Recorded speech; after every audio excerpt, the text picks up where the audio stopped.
Prince William has made his move, and those closest to the palace who witnessed what followed described it as the most deliberate exercise of power he has ever deployed as heir to the British throne. When photographs of Queen Camilla aboard a £30 million superyacht surfaced in August of 2025, most observers assumed the story would fade within a week, absorbed quietly into the long history of royal controversies that never quite reached their conclusion.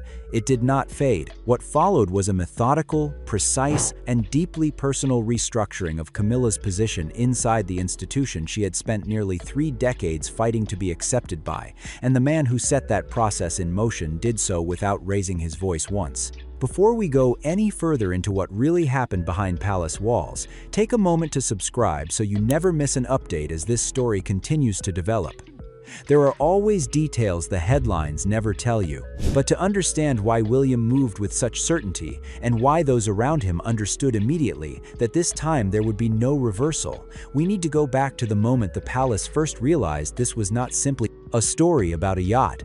The phone calls began on a Tuesday morning in early August of 2025, and the palace press office was not prepared for them. They did not come from the British tabloids, whose royal correspondence followed familiar rhythms and rarely moved without warning. They came from a German media organization, a small, methodical outlet that had spent years quietly mapping European lobbying networks and the wealthy individuals who moved through them. The journalists on the other end of those calls were not asking about a royal scandal. They were asking for confirmation of something they had already largely verified on their own. The photograph showed Queen Camilla aboard the Zenobia, a super yacht valued at approximately £30 million, owned by Wafik Saeed, a Syrian-Saudi billionaire with a personal fortune estimated at close to £2 billion and a long documented history of donations to the British Conservative Party. Camilla appeared relaxed. She was wearing a flowy pink dress and dark sunglasses. The Mediterranean sun was behind her. She looked, by every outward measure, like a woman on a perfectly ordinary private holiday. That appearance of ordinariness was precisely the problem. King Charles, her husband of 20 years, was not with her. He was at Balmoral Castle in Scotland, continuing his recovery from an undisclosed form of cancer diagnosed in February of 2024. He had traveled north, as he did every summer, following the traditional royal retreat schedule with the kind of stubborn consistency that his household had come to understand as his way of signaling that the institution was stable, even when he was not. He had been looking forward to Camilla joining him. People close to the family said that plainly and without diplomatic softening. The timing of her absence, not a day or two, but an extended Mediterranean trip while her husband managed a serious illness alone in Scotland, struck those around him as something close to a wound. But the optics of a wife on a yacht while her husband recovered from cancer, damaging as they were, turned out to be the least significant part of what was unfolding. What the photographs actually revealed, to the people who knew what to look for, was a connection the palace had every reason to want kept quiet. Wafik Saeed was not a convicted criminal. No authority had ever charged him with any offense. But his name had appeared across multiple European lobbying disclosures. His interests touched land development, agricultural policy, and heritage property law areas where royal patronages and crown-affiliated organizations held genuine influence. He was precisely the kind of individual the royal household's own updated conduct rules had been written to keep at a formal distance, and Camilla had just spent an extended holiday as his guest. Inside Kensington Palace, the reaction was not the kind that produces raised voices or slammed doors. It was quieter than that, more controlled. And to those who understood how William operated, that particular quality of silence was far more significant than any outburst could have been. The palace press office fielded those first calls without adequate answers. What nobody yet knew, not the journalists, not the German outlet, not the British correspondents beginning to piece the story together, was that William had already known for days, and the way he found out changed the meaning of everything that followed. People who have worked closely with Prince William over the years tend to describe his anger in the same way, using variations of the same careful language. They do not say he raises his voice. They do not say he loses control. What they say, consistently, is that when William is genuinely angry, not irritated, not frustrated, but truly and deeply angry, he becomes very still. He listens more than he speaks. He asks precise questions and waits for the full answer before asking the next one. And then, when the picture is complete, He acts. Not impulsively, not emotionally, completely. The people around him in August of 2025 recognized that stillness immediately. This was not the kind of reaction that produces a strongly worded letter or a tense phone call quickly smoothed over by advisors. Those who witnessed his response in the days following the Zenobia photographs described the atmosphere inside Kensington Palace as one of controlled fury, a phrase that, to anyone who understood William's temperament, carried considerably more weight than it might appear to on the surface. To understand why, it helps to look at his record. He removed his own brother from the royal institution not through confrontation, not through public condemnation, but through a process so patient and so methodical that by the time it was complete, Harry had no remaining foothold left to stand on. He forced Prince Andrew out of Royal Lodge through paperwork, through persistence, through the slow and deliberate removal of every practical support that had made Andrew's position tenable. He had quietly removed Camilla's own sister from the Duchy of Cornwall payroll without a single public comment. In each case, the pattern was identical: a decision made, a process begun, an outcome reached. No drama, no reversals.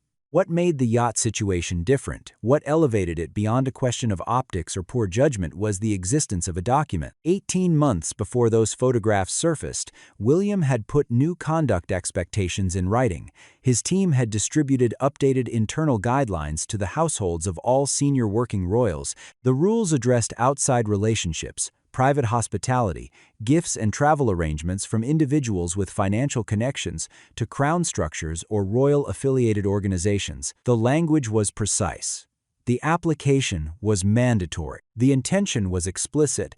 The monarchy could not risk another access for influence scandal of the kind that had already cost the institution so dearly in the years surrounding Prince Andrew's public collapse. Camilla's office had received that document. She had gone on the trip regardless.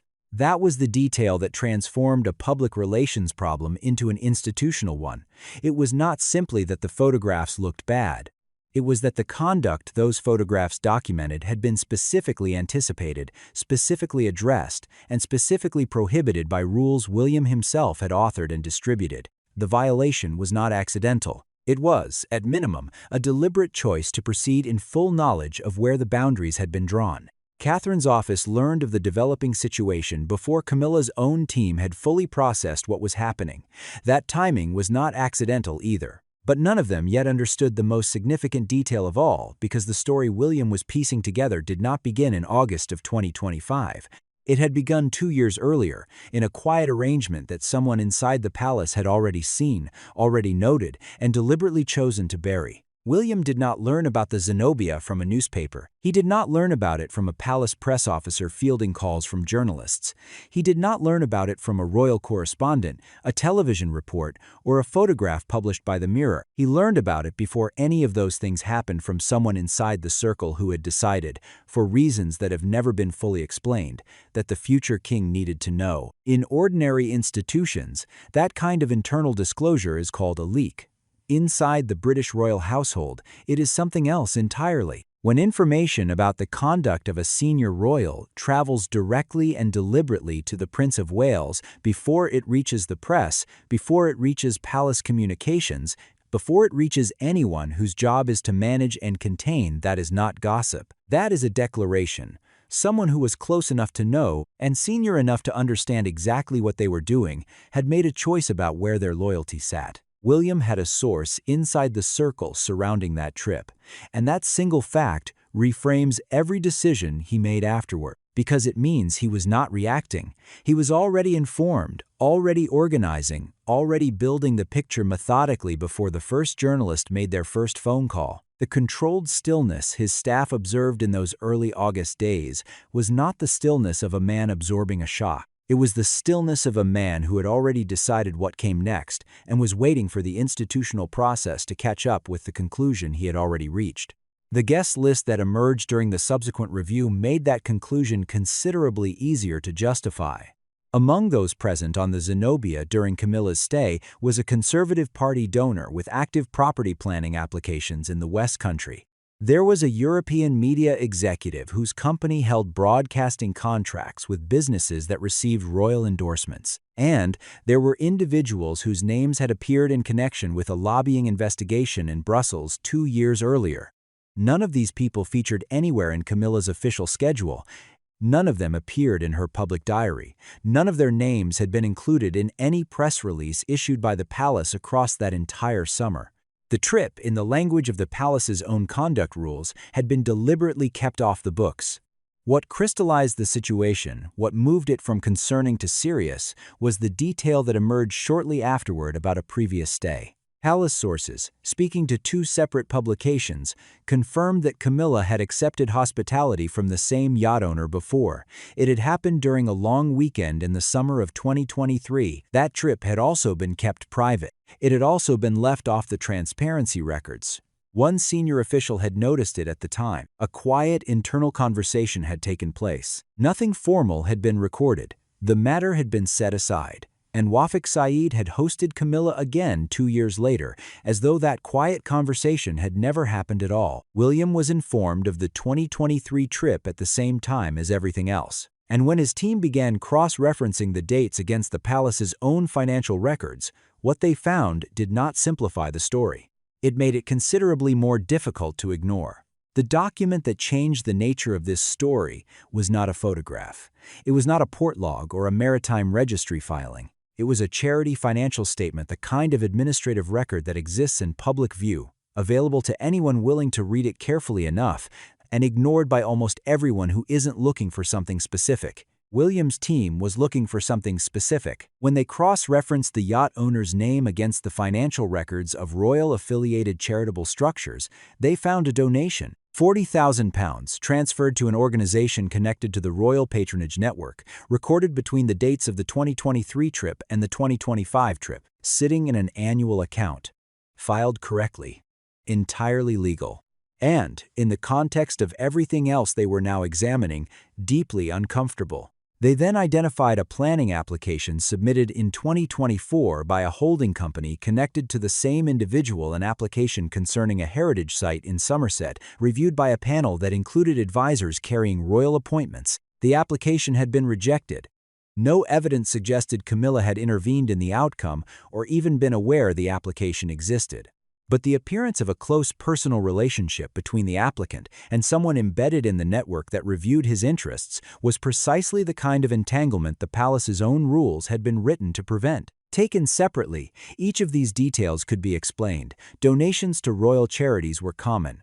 Planning applications were reviewed by large panels. Personal friendships existed independently of institutional decisions. Taken together, across a timeline that now spanned 2 yacht trips, 1 buried internal flagging, 1 financial contribution, and 1 planning review, they told a story that was no longer possible to read as coincidence. But the revelation that genuinely stopped William's team was not the donation, and it was not the planning application.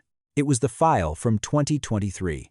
When they located the internal record of the conversation that had taken place after the first trip, the quiet exchange between a senior official who had noticed something and a colleague who had decided it did not need to travel further up the chain, they discovered something that reframed the entire situation. The official who had flagged the 2023 trip had not acted alone. The decision to contain the matter informally, to record nothing, to tell no one above them in the hierarchy, had been a considered choice, made by someone with enough seniority to understand exactly what they were doing, and enough proximity to Camilla's household to understand what formal escalation would have meant. The cover-up, if that word is not too strong for a quiet conversation that simply went no further, had not been accidental. It had been chosen. William had never been informed. Not in 2023. Not at any point in the 2 years that followed. The institution had seen the arrangement, assessed the risk, and decided the future king did not need to know. That decision, made by someone whose name has never been publicly identified, is the reason the folder William placed on the table at Kensington Palace the following week felt like something considerably more than a collection of documents. It felt like evidence. And the question he asked the room was one that nobody present was prepared to answer. The choice of location was itself a message. When William convened the meeting in the first week of September of 2025, he did not do so at Buckingham Palace, the king's residence, the institutional center of the monarchy. the building that carries the weight of Charles's authority simply by virtue of being his. He held it at Kensington Palace, his house, his ground, his rules. Before a single word was spoken, before anyone had taken their seat or opened a document, the location had already established who was chairing this conversation and under whose terms it would proceed. 3 people attended alongside William: his private secretary, his communications secretary, and 1 official from the king's household, a man with more than 15 years of palace experience who had been ordered to attend rather than invited. The distinction between those 2 words was not lost on anyone in the room. An invitation implies a choice. An order does not. William placed a physical folder on the table. He did not open it. He did not guide anyone through its contents or offer a summary of what it contained. He left it sitting in the center of the table and asked a single question. He said he needed to know who had seen the 2023 file and decided it did not need to go further. The official from the king's household could not provide a clear answer. He confirmed that the earlier trip had been noted internally. He could not identify who had made the decision to contain it. He could not explain why the matter had never been formally recorded or escalated through the appropriate channels. He had been in the institution long enough to understand the significance of what he was being asked, and he was not able to answer it. William did not raise his voice. He moved through the paper trail in chronological order, methodically, without theater. The first trip, the donation, the planning application, the second trip. He arranged them in sequence and then asked the room at what point the king had been formally informed. The answer was complicated in a way that made it worse rather than better. Charles had known Camilla was taking a summer holiday. He had known approximate dates and a general location. He had been told she was traveling with friends. He had not been told who owned the yacht. He had not been told about the Luxembourg holding company, the lobbying history, the donation, or the connection to the Somerset Planning Review. Whether he had thought to ask those questions himself was a separate matter, and one that nobody sitting in that room was willing to address directly. William sat with that answer for a moment, before observing, quietly, that the king had not known because the system had failed to protect the right thing. Then he made 3 demands: a full written disclosure of both trips delivered to the king's principal private secretary within 7 days, a complete review of Camilla's patronages, cross-referenced against outside donor relationships, and an immediate, formal suspension of all contact between Camilla's household and the yacht owner. The folder remained on the table when the meeting ended. Nobody moved it, and by the time Camilla's office learned what had been discussed, she had already gone to Charles, which is when the situation became something else entirely. Charles called William the following day. The conversation was not easy for either of them. Their relationship had been rebuilt carefully and deliberately over many years across the long, difficult aftermath of Diana, across the public hostility that defined so much of Charles's middle life, across the complicated negotiations that had eventually produced something resembling genuine warmth between a father and a son who had spent decades struggling to find common ground. Charles had invested real effort in that rebuilding. He understood its fragility, and he understood, better than most, that the subject he was now being asked to navigate sat directly at the intersection of everything he loved most and everything he had worked hardest to protect. He argued that a formal review risked becoming a larger public story than the yacht itself, that Camilla had no intent to deceive, that the optics were unfortunate but the substance was defensible, that a process of this kind, once begun, had a way of developing momentum that became very difficult to control. William listened. Then he said the story was already out. The palace could manage it or be destroyed by it. Those were the available options. Charles did not tell him to stop. That non-answer was, institutionally, the only answer that mattered. A reigning king who wished to halt a review initiated by his heir had the authority to do so. Charles did not exercise that authority, whether because he recognized the validity of William's factual case, or because his illness had narrowed his capacity to sustain a prolonged internal confrontation, or because some part of him understood that the documentation made Camilla's position genuinely indefensible. The effect was identical. The review continued. Camilla's office submitted a disclosure within the 7-day window. William's team rejected it as incomplete within 48 hours. The formal rejection of a submission from the Queen Consort's office by the Prince of Wales had no modern precedent inside the British royal household. It was not a gesture. It was a statement about where authority now resided. Then a new piece of information arrived. One of the guests who had been present on the Zenobia during Camilla's stay had held a private, unlogged meeting in London with a member of Camilla's patronage advisory board approximately 6 weeks before the trip. No record of the meeting existed in any official schedule. It had not been disclosed in the partial submission Camilla's office had provided. Charles spoke to Camilla directly. Her answer was that she had not been present at that meeting and had not known it took place. That response, offered in good faith or otherwise, created a problem with no clean resolution. If she genuinely had not known, it meant someone within her own household had arranged a meeting between one of her patronage advisors and a man who would shortly host her on a super yacht without informing her. Either her staff was managing relationships around her without her knowledge, or the meeting had simply not been considered significant enough to mention. Neither reading made Charles's position easier to defend. He called William on a Thursday evening. The conversation was shorter than the first one. He asked that Camilla be treated with dignity throughout the process and that nothing be made public without his prior knowledge. William agreed to both conditions. The review had already been proceeding for days before the call ended. And the consequences, the ones that required no announcement, no press statement, and no public acknowledgement of any kind, had already begun to arrive. There was no announcement. There was no press release, no formal statement, no carefully worded communication from any palace office acknowledging that anything had changed.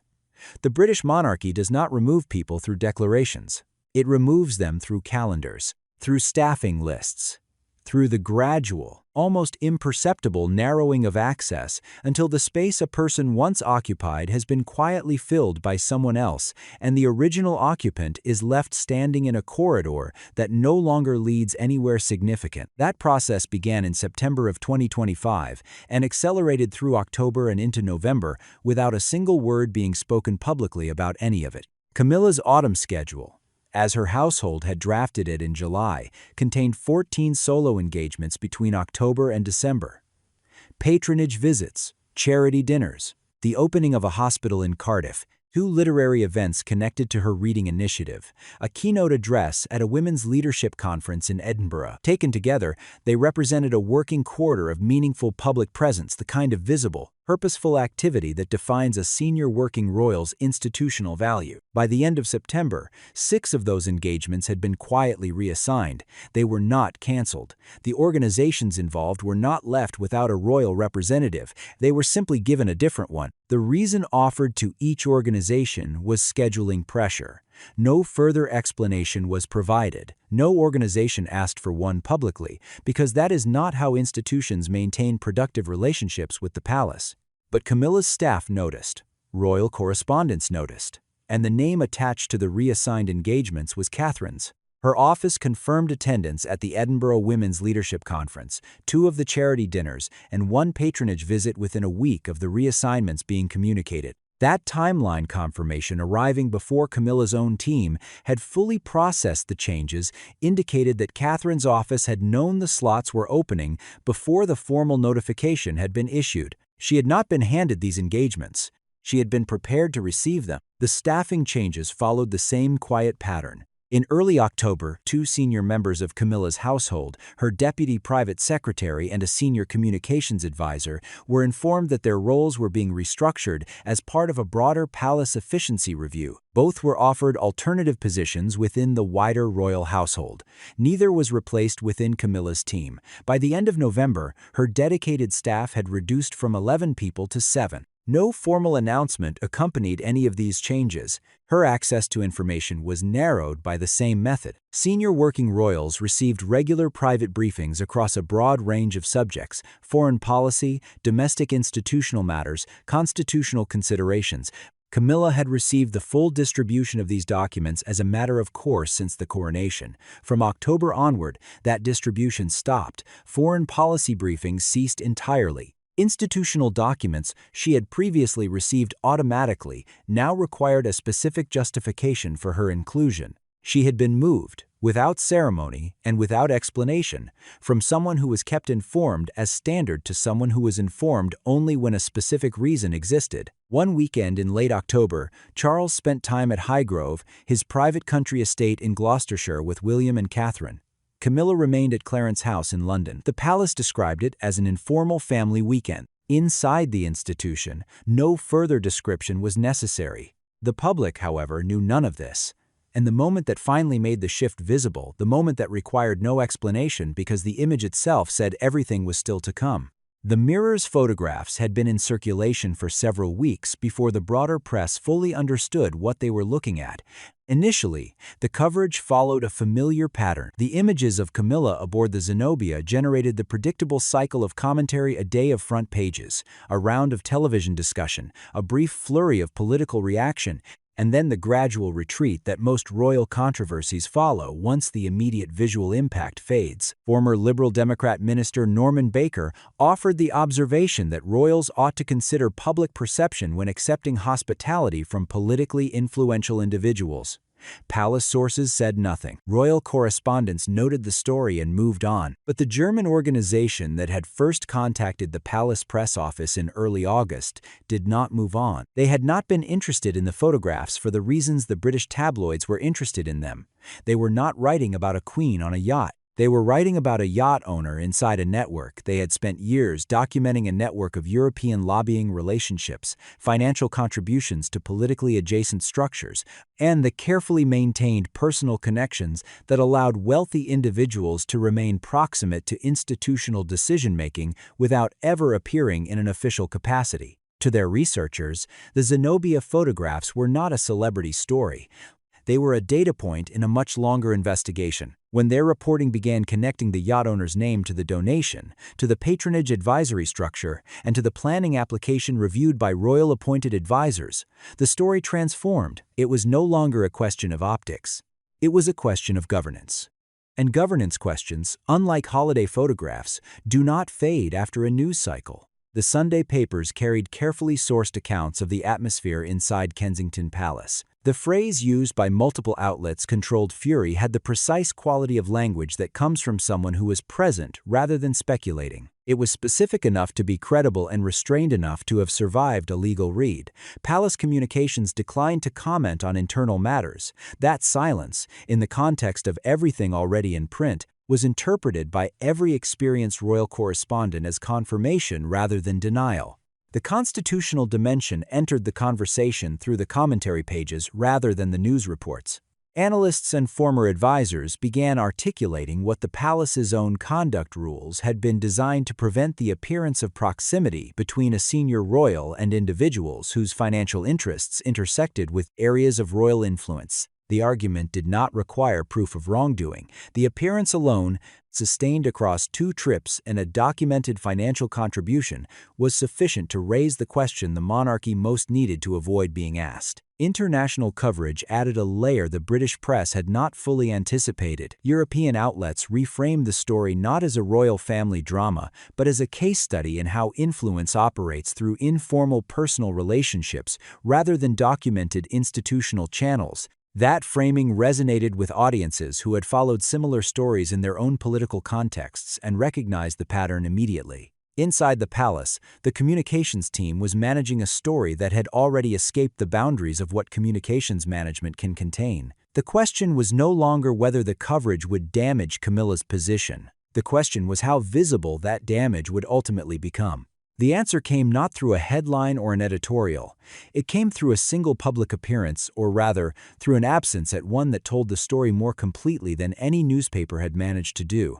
On the 12th of September of 2025, King Charles arrived at a London film premiere alone. That sentence, written plainly, does not appear to contain very much. Film premieres are not constitutional events. Their guest lists shift. Schedules change for unremarkable reasons every day inside a working royal household, and the adjustments are noted by correspondents and absorbed without lasting significance. The official explanation offered for Camilla's absence that evening was a scheduling conflict. No further detail was provided. The royal rota moved on. But the people who understood what had been happening inside the palace for the previous 6 weeks did not move on because Camilla had been listed on the original program. Her inclusion had been confirmed. And the scheduling conflict that removed her had not been communicated through her own office in the usual way. It had been communicated through a process that several members of her household did not fully recognize as the standard procedure for such changes. Inside palace circles, her absence that evening was not discussed as a scheduling matter. It was understood as the first publicly visible sign that the management of Camilla's engagements had passed, at least in part, into hands other than her own. What made the image of Charles arriving alone so resonant was not the event itself, but the weight of everything that image had previously carried. For years, photographs of Charles and Camilla arriving together at public occasions had functioned as a kind of visual argument, evidence, offered without words, that the relationship which had cost them both so much had ultimately prevailed.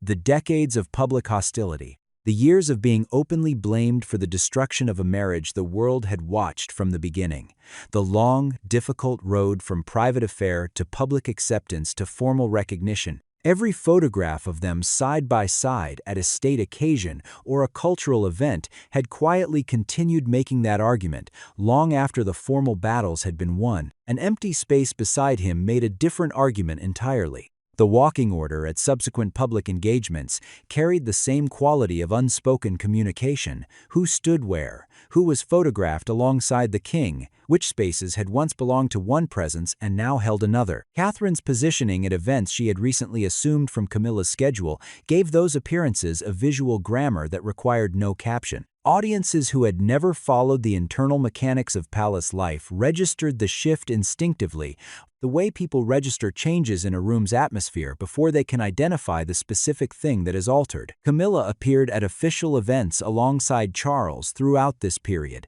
She was present, she was photographed, she carried her title and fulfilled the ceremonial requirements of her position with the composure that had always defined her public face. Nothing in her visible conduct acknowledged that anything had changed. But the diary behind that composure was shorter than it had been.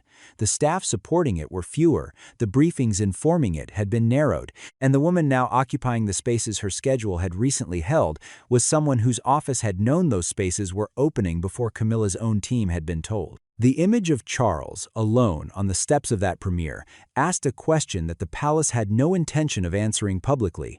But the answer had already been given in calendars, in staffing lists, and in the quiet, irreversible logic of an institution that had already decided what came next. In November of 2025, William spoke privately to a group of senior civil servants involved in public sector management reform. The event was closed to the press. No transcript was released. But two people who attended later described what he said to journalists, and the language they reported was not the careful, hedged language of a future king managing his public image. He told the room plainly that institutions which protect individuals at the expense of their own integrity do not survive. He did not point to anything specific. He did not name anyone. He did not need to. Everyone present had been following the same story for the previous 3 months. To understand why William speaks about institutional integrity with that particular conviction, it helps to look at what he has spent the last several years actually building.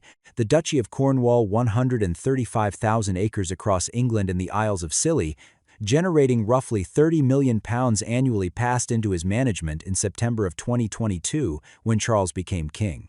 In less than 4 years, William had replaced outside contractors, restructured the management team, and systematically eliminated arrangements that relied on personal trust rather than written agreements. Every relationship documented, every arrangement recorded, every decision capable of surviving scrutiny because the paper trail existed to support it. One former advisor described his approach as that of someone who had been burned by secrecy before and had concluded that documentation was the only real protection an institution possessed. The Royal Foundation operates on identical principles: published accounts, board oversight, clear, measurable objectives. Programs that fail to deliver are ended without sentiment. This is not a personality trait. It is a governance philosophy built by a man who watched his own family repeatedly damage itself through informal, undocumented arrangements, and who decided, at some point, that he would not inherit that pattern along with the institution. The yacht trips were not, in that context, simply a story about poor judgment. They were a precise example of exactly what his entire institutional reform agenda had been designed to prevent. And the cover-up that had kept the 2023 trip buried the quiet decision by someone inside the palace to contain rather than escalate was the kind of undocumented arrangement he had specifically and deliberately spent years eliminating everywhere else his authority reached. Camilla still holds her title. She still appears at state occasions alongside Charles. On paper, she remains Queen Consort, and nothing that has happened since August of 2025 has altered that formal designation. But her diary is thinner than it was. Her staff is fewer, her briefings are narrower, and the engagements that once gave her schedule its institutional weight are now confirmed in someone else's calendar. The monarchy William is building has a smaller, tighter center of gravity. Charles, Anne, William, Catherine. Fewer people, fewer informal relationships, fewer undocumented arrangements. Fewer opportunities for a photograph taken on a super yacht to become a constitutional problem. Camilla's position within that monarchy, whatever her title says now, depends on the goodwill of a man whose mother she was blamed for destroying and whose institutional philosophy leaves very little room for the kind of loyalty that protects people from the consequences of their own decisions. 3 questions remain that nobody inside the palace is willing to answer aloud. Whether Camilla understood the risk she was taking or simply trusted that Charles would always be strong enough to absorb it. Whether William is building a more accountable monarchy or one so controlled it has no room for ordinary human complexity. And whether, when the time finally comes and the protection Charles has always offered her is no longer available to be offered, the man who methodically reshaped the institution around her absence will find it in himself to offer something in its place. Institutions are built on rules, families are built on something harder to define, and somewhere in the space between those two things, between a maritime filing and a diary full of empty spaces, the British monarchy is quietly deciding which one it intends to be.